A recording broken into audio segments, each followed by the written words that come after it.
Hey, my name is Michael. I'm a solution engineer over at VMware. I've been in the pre-sales, solution engineering, sales engineering world for about 2 to 3 years. Previous to that, I had about 5 or 6 years of experience in a support role, and I'm just going to kind of give you an overview of where I was, where I started in my career, how I transitioned into an SE role, and ideally, this is going to be used not only for you to know more about me as a person and kind of my own journey, but I want to share wisdom that I learned along the way, being in a support role and how that enabled me, right? The skills that I used and carried over and packaged very neatly to be used in future roles, in this case, a sales engineering role, right? How can you take your experience, which might seem unrelated, and package it for a pre-sales SE role, right? So, kind of talking about that, I'll be telling the story and kind of giving credence and calling back to that idea of how do I use this experience to go to pre-sales, right? So, kind of starting from that, right? First experience would be in technical support. So, I was at a large company at Apple. You might have heard of it. I was at Apple for around 2 to 3 years, all throughout college, and it wasn't a glamorous job, right? It was me answering technical support calls from customers. But the beauty of that is I learned a lot about troubleshooting. And needless to say, in my work experience over the past 5 years, working with a variety of customers, you will see a lot of people who don't have basic troubleshooting ability. It's not a surprise to anyone in my industry to see and to say that, but it was surprising when I first saw it. So that's something that you can learn and bring to the table if you're in support is really focus on those troubleshooting skills, right? So being at Apple, a big piece that we talk about all the time is isolation, right? So you have an issue and there's a whole bunch of variables that are related to it, right? It's kind of like a math equation or it's algebra, right? You need to get rid of all the variables so you can kind of focus on a one specific thing. And you're kind of doing a checkbox, right? Is this piece fixed? Is this piece okay? Is this piece okay? Known, good, right? So for example, someone would call in and say, hey, my iPhone's not charging, right? So you might think right off the bat, maybe the battery's broken, right? But you need to think to yourself, like, what's the most simple answer to this, right? Occam's razor, the most likely situation to be possible, right? So start with that, and then kind of work your way around it, right? So maybe it's the charging port in my iPhone that is got dust in it, right? Maybe it's the cable that I'm using to connect to my iPhone that's frayed or broken, right? Maybe it's the little power inverter that connects to my cable that goes to my phone. Something's broken with that. Maybe it's the wall outlet that's not working.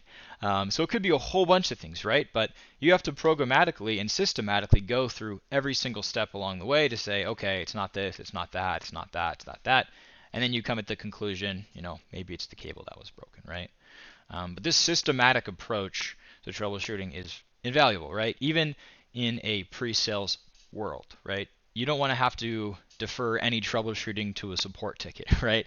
You want to be able to handle some of that on your own. Although the buck might end with support, having that knowledge and experience is invaluable in a pre-sales role, being from support. So, right. So number one, troubleshooting. That's what I learned in my experience before pre-sales, and I carried that over and packaged that for my pre-sales roles. And that was the same thing after my next company. I was at Samsara. And the second piece that I would bring to light there is it was a startup company, right? And they always talk about startups, and you're going to wear multiple hats, and that's what I did, right? So since it was a smaller company, there was more of a need for every employee to step a little bit outside of their title, right? So it's not only about being a support guy. Maybe there's not enough SEs who are working at our company of 50 people or 500, right? So you have the ability to step in and fix those things. And the key there, right, is that my goals as an individual in my early 20s wanting to learn as much as possible were completely aligned with my company, right? As a small company, Samsara was scrappy, it was agile, it was moving fast, it was shipping things as quickly as possible, right? It was agile and it was scrappy. And me in my 20s, I wanted to learn as much as possible. So those two ideas, me as a young person and a young company, our goals were aligned. Learn as much as possible, move fast, right? Make mistakes, fix them, And that's what I would say. So number two would be, right, maybe you work for a startup. Find a company whose goals are aligned with yours, and find the areas at a startup where you can wear other hats that would give you exposure to pre-sales if that's what you like, right? And that's kind of where the pre-sales journey started for me. I wanted to be a pre-sales engineer when I saw other people in that role at Samsara, and so I started applying, right, as much as I possibly could. And in all honesty, it was rough, right? I'm sure if you applied for these pre-sales roles, you get a lot of rejection. They say, "Oh, hey, Michael, why aren't you in a support role? We have a support role open here. Why do you want to be in pre-sales, right?" And it took a lot of knocking on doors and networking on LinkedIn to finally get my first break, right?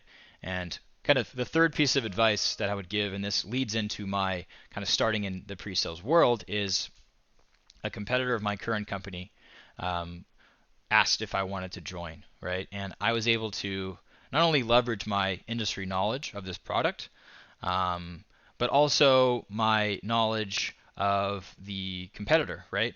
In my new company, staying within all legal realms, right? That was a differentiator that I had that no one else, even if they had pre-sales experience, could come to, right? And I'm not saying you have to join a competitor to get pre-sales experience, right? But that was something that was unique to me that acted as a differentiator for me to join, right? So that would be number three, right? Find your differentiator. Do you have industry knowledge? Do you have a specific piece of software experience that's different than most people? It's widely known, right, that the things that we know we take for granted. We assume everyone knows the things that we know. Once we know them, we're like, okay, that's common knowledge. But in my case, I had a unique set of skills that I used and leveraged to apply for my new role, right? So those are the two, or three, I guess, at this point, three big pieces, right? So just kind of refresh. Number one, packaging your kind of troubleshooting skills as a support member, what you've learned. Number two, joining a startup and finding a company whose goals align with yours. And number three, finding those differentiators that you've been able to build up throughout your career that you can leverage to find a role in pre-sales. And I hope that's helpful. I'm at VMware right now. I just recently accepted a position there. And it was really a journey. But the encouragement that I would give you is once you have that title, once you have pre-sales in your LinkedIn, it's really a breeze, right? I have recruiters who had told me I didn't have enough experience or I was not eligible previously when I was in support, now reaching out to me and saying, hey, do you want to have a look at this opportunity? So once you get that title, it makes it a lot easier. And I hope the kind of advice in my story helps you get some inspiration and makes your transition to pre-sales a little bit smoother. Thanks.